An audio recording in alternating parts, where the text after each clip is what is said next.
So today, I kind of want to navigate you through a situation that I've had now 2 times, um, that I was A, falsely accused, or B, um, just misunderstood, a misunderstood situation.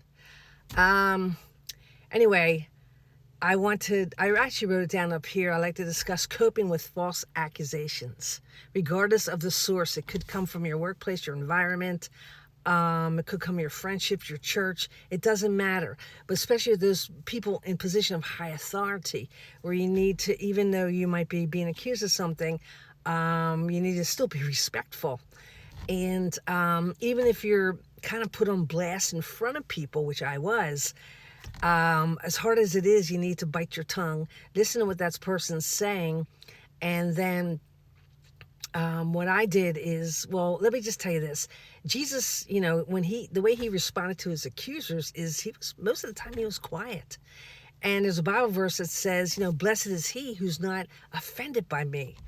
Um, so what I do is, or did do in the situation, although I wanted to open my mouth and defend myself, because that person had it wrong, what they were assuming in their mind. And the other people around hearing it all, they don't know. And if that person's in a position of authority, you speaking up right there, one, it just isn't going to look good for you. It isn't, especially if the person's very respected. And it's just better to hold your peace, pray about it, and then in private, because in private, go and confront that person, which I did, because in private, it's just more, it's more of integrity. It shows integrity. You're not now defending yourself in front of everybody, and it can go back and forth. No, you're stepping away out of that situation, praying about it, and then going back and confronting that person. Now, if it's still unresolved, then pray about the situation, give it over to the Lord, because God can work out so many things.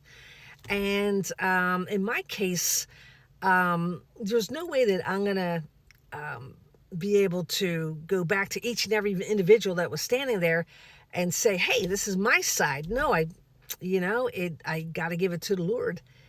And it also can be an attack, if you're a Christian, from the enemy. Yes, the enemy can use anybody. And so in my case, I confronted that person privately, and that person doesn't remember. Anyway, so what do you do with that? Well, I gave it to the Lord, and sometimes season can be a short season or a long season. It just depends. In my case, it's a little bit of a short season, and I decided to avoid further conflict. I decided to step out of that situation. So, but the biggest thing is, sometimes we're quick to respond when someone's coming at us. Even I see it written, like on Facebook, people going back each other verbally in words, written words. It sometimes doesn't even get you anywhere. It really doesn't.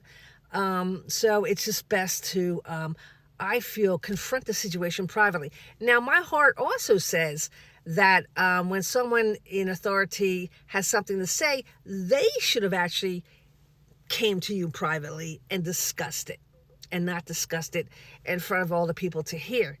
But sometimes when you're in a position of authority, you feel good about yourself, that everybody has your back, no matter what.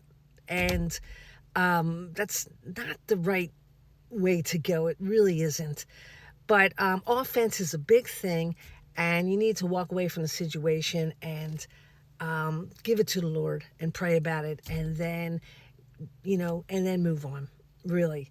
So it's a hard lesson to learn, and sometimes in my life, God uses it as a stepping stool to learn, better.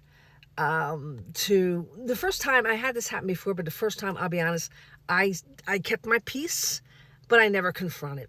I never confronted the person, and I probably should have, but I didn't. And I was very young then. But this time, I felt I still kept my peace, but I need to go back and confront. That's the right thing to do, and do it in love. And as I say, keep it in prayer, and always pray about the people. That's the most important thing. So it's hard for it to do. Think of Jesus when the people that hated him attacked him, and he did not defend himself, even in front of kings and emperors. He didn't. Now he went after the Pharisees and them. Yes, he wasn't like a weak man, but there's something in keeping silent. There just is. And then for me, in private, going and addressing the issue. Anyway, guys, I just want to share that with you. That's kind of what I wrote.